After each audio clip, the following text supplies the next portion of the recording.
have anything on affordable housing. Point number 3, there was a decision of the court, and this bill has not addressed it at all. Questions of discrimination are still there. Questions of violating the Constitution are still there. And discrimination in the nature that there is a mandatory requirement on salaried employees to contribute, but a voluntary requirement on other people, or a voluntary opportunity for others to contribute. There is no universal application of the law.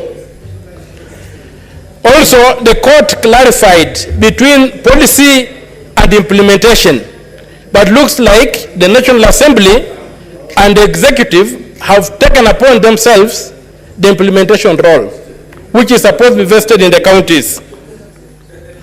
Number 3, the Constitution requires access to housing.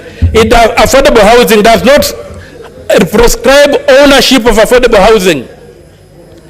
And all over the world, the state is always required to provide access, not ownership to housing. So where the Kenyan government is getting the impression that it can expand the Constitution or the Parliament, I don't know. Access cannot be read to mean ownership. So the entire act violates Article 43, Clause 1, Clause B, upon which it is proposed to be anchored. Article, it's also an arbitrary denial of arbitrary deprivation of property from the salaried employees to demand that they should part with salaries in a forcible fund. It's a mechanism of forcing people into associations contrary to the Constitution. This thing is unconstitutional, and it will remain unconstitutional whatever color it takes, whatever shape it takes, whatever test it takes. It's unconstitutional. And finally, it's most unfortunate that we are debating an important bill and members are given only 4 minutes. It is not possible to give your ideas, to ventilate this bill in 4 minutes. If we are extending the time to a point when we are doing that, why are we giving ourselves 4 minutes? Why are we muscling? Why are we gagging people who would like to ventilate the bill? So I would like that to go on record that it was a wrong thing to do, to gag members by limiting the time by which they can debate. And I also support Senator for Isiolo, for Garissa, who said that the bill violates the principles of Islamic religion, which are specifically exempted under the Constitution when making bills. Thank you very much. Senator Gloria Uroba. Thank you. Thank you, Mr. Speaker. I want to proudly support the affordable housing, Mr. Speaker. And not just because it creates jobs for the youth. Not just because it creates jobs, Mr. Speaker. I want to support this because it is what Kenya needs, Mr. Speaker.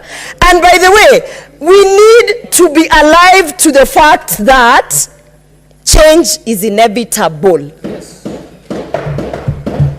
Senators from the opposition need to understand that an election was won based on promises that were given to Kenyans. One of the promises being affordable housing.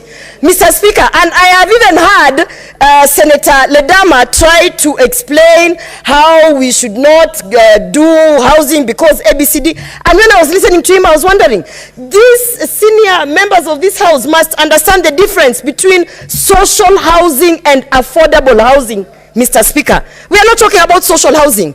Whatever Senator Ledama was trying to talk about was social housing. And Mr. Speaker, when the Kenya Kwanza government is done with affordable housing successfully, then we are going to move now to deal with the issue of social housing, because even that is necessary. So, Mr. Speaker, as I support this affordable housing bill, I must say again and again and again, change is inevitable and development will be brought to Kenya by force, by fire.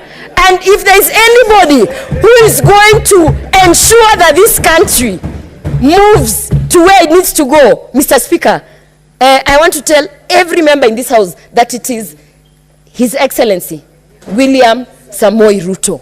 because he is the commander-in-chief, and I can tell you, Mr. Speaker, today being we are from the women caucus, Mr. Speaker. I can tell you that the men who are opposing this affordable housing, half the time they are not even at home. They do not understand the deplorable houses that they are living. All the women who they have children with out there, Mr. Speaker.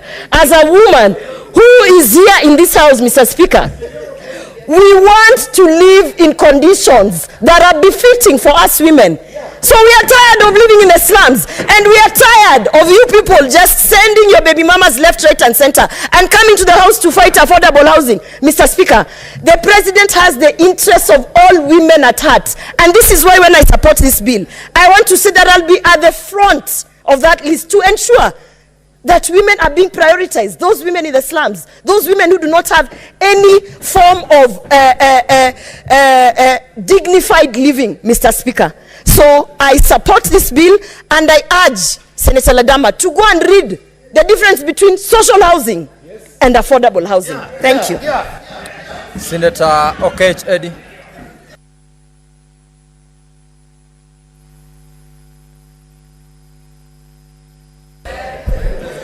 Mr. Speaker, I thank you for this time, and I think that I want to take this time to speak to the people who sent me to this house, and the great people of Migori.